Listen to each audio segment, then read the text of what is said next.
Hello everyone and welcome back to my YouTube channel. So guys, today in this video I'm gonna tell you how to fix iPhone auto lock not working issue on your iPhones after iOS 18 beta update. So guys, as you all know that Apple has officially released the iOS 18 version, but many of you are complaining that after updating to it you are facing an issue of auto lock, that your iPhone's auto lock is not working properly and you don't know how to fix this issue.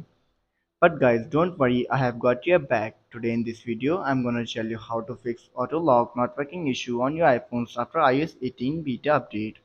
So guys, without wasting your time, let's start our video.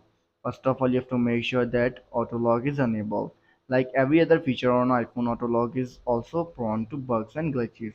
However, before proceeding with advanced fixes, you must ensure that auto lock feature is properly set up on your iPhone.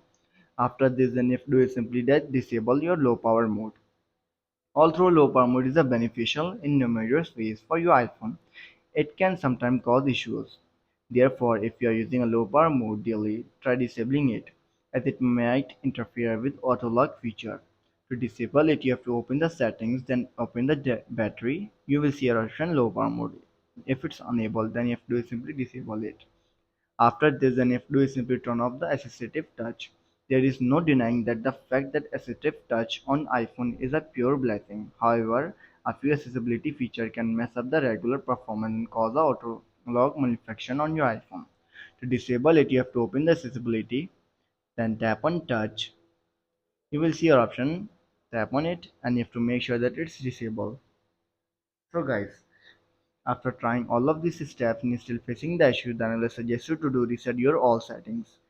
To do this, you have to simply open the general, scroll down and then tap on transfer reset iPhone, tap on reset all settings, enter your passcode and fix your issue.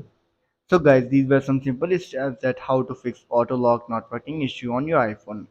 If this video helps you, then make sure to like and subscribe our YouTube channel for upcoming videos, and thanks for watching.